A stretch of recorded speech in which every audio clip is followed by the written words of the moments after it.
এই টাস্কফোর্স অভিযানে আমরা গোয়েন্দা তথ্যের ভিত্তিতে পশ্চিম সাহেববাড়ি এলাকাতে আমরা একটি ইঞ্জিন চালিত নৌকা গরুসহ আটক করতে সমর্থ হই। সেখানে প্রায় 90টি গরু ছিল।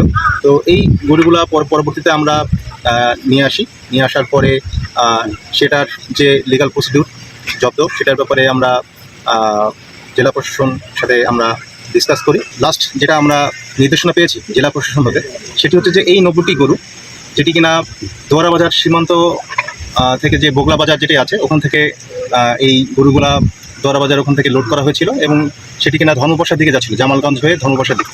তো সেটিরই পরিপ্রেক্ষিতে এই গরুগুলা যখন জব্দ করা হলো, ধরা হলো, তখন এটা ডিসপোজাল যেটা এসেছে সেটা হচ্ছে যে এই গরুগুলা 90টি গরু আমরা এখন এই সুনামগঞ্জের যে স্থানীয় লোক আছে তাদের জিম্মায় দেওয়া হবে।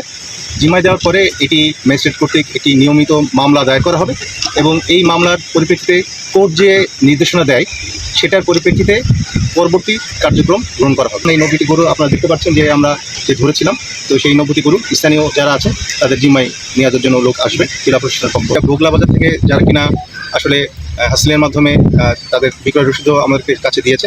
তো যেটা হোক, লিগাল প্রসিডিউর সমস্তটাই হচ্ছে জেলা প্রশাসন এবং যারা ম্যাজিস্ট্রেট আছে তারা দেখবে। তো এটার পরিপ্রেক্ষিতে বলতে চাই যে বগলা বাজার বেসিক্যালি যে আমাদের সীমান্তের খুব নিকটবর্তী। আমাদের যে বাগানবাড়ি যে বিউবি আছে সেখান থেকে প্রায় 1.5 থেকে 2 কিলোমিটার এবং টেকপাড়া বিউবি থেকে 6 থেকে 7 কিলোমিটার। তো এটার প্রেক্ষিতে আমাদের কিছু প্রশাসনিক এবং আভিযানিক কার্যক্রম পরিচালনার ক্ষেত্রে কিছু জটিলতা সৃষ্টি হয়। তো সেখানে বগলা বাজারটা সীমান্তবর্তী না হয়ে একটু দূরে হলে আমাদের জন্য যে আমাদের যে অপারেশনাল কার্যক্রম পরিচালনা করতে সুবিধা হতো। এই সামনে ঈদ, তো সেটার পরিপ্রেক্ষিতে স্বভাবতভাবেই আমাদের কোরবানির ঈদ উপলক্ষ করে কিন্তু গরু আসার প্রবণতা আর অনেক বেড়ে যাওয়ার পসিবিলিটি বেশি। সেক্ষেত্রে আমাদের কিন্তু এই দোয়ারা বাজার সীমান্তে আমাদের যে ভিউপিগুলি আছে সেখানে আমরা কিন্তু অলরেডি লোক জনবল বৃদ্ধি করেছি এবং সেখানে আমাদের টহল তৎপরতা অনেক বৃদ্ধি করা হয়েছে। তো এটার পরিপ্রেক্ষিতে বলতে চাই যে গত 3 মাসে আমাদের প্রায় 450 গরু কিন্তু আমরা আমাদের 3টে বিওপি আছে দোয়ারা বাজার সীমান্তে, সেখান থেকে আমরা জব্দ করতে সমর্থ হয়েছি। তো আমি বলতে চাই যে এই কোরবানি ঈদকে সামনে রেখে আমাদের গোয়েন্দা তৎপরতা, টহল কার্যক্রম অনেকাংশেই ওই সীমান্তে আমরা বৃদ্ধি করেছি, যে আশানুরূপ ফলাফল পাওয়া যাবে বলে আমার বিশ্বাস। প্রাণী সম্পদ কর্মকর্তা যে সিমটমগুলো বলেছেন এবং তার লিখিত আমরা পেয়েছি যে 10টা সিমটম আমরা সেটা এখানে বলা হচ্ছে যে এখানে সুনামগঞ্জের অধিকাংশ যে গরু আমরা বিভিন্ন গৃহপালিত হোক বা আমাদের খামারে হোক, সেখানে এলএসডি যে রোগটা আছে সেটা কোনো গোটা দেখা যায়।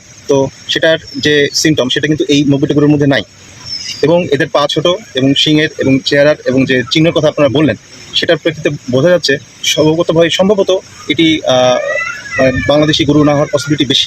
তারপরও কিছু গরু আছে আবার দেখা যাচ্ছে যে বাংলাদেশি গরুর মতো তাদের যে চিহ্ন এবং আকার ধরন সেগুলো মিক্সচার হিসেবেও আছে বলে মনে হচ্ছে, যেটি কিনা প্রাণী সম্পদ কর্মকর্তা বলছেন। বাট ম্যাক্সিমাম গরু, উনি যেটা বলছেন ম্যাক্সিমাম গরু যে এটা মেঘালয়ের যে গরুর যে চিহ্ন বা তার যে বৈশিষ্ট্য সেটার বৈশিষ্ট্য এখানে বিদ্যমান। এটা যখন আমরা ধরেছি শুধুমাত্র 2 জন মাঝি ছিল, তারা আমাদের কাছে আছে। তো এই মাঝি ছাড়া তারা কিন্তু নৌকা বা গরুর মালিক না। তারা যেটা বললো যে আমরা তাদের কাছে প্রশ্ন করেছি, তো সেটা হচ্ছে দোয়ারা বাজার থেকে এটা জামালগঞ্জ হয়ে তারপরে এটা ধর্মপাশার দিকে যাচ্ছে, এটাই জানা গেছে। প্রাণী সম্পদ কর্মকর্তা যখন কালকে আমরা ডেকে নিয়ে এসেছিলাম এই সিমটমগুলো নথিভুক্ত করার জন্য, তখন উনি বলেছেন যে এটা প্রায় 70 লক্ষ টাকার কাছাকাছি হবে এই 90টি।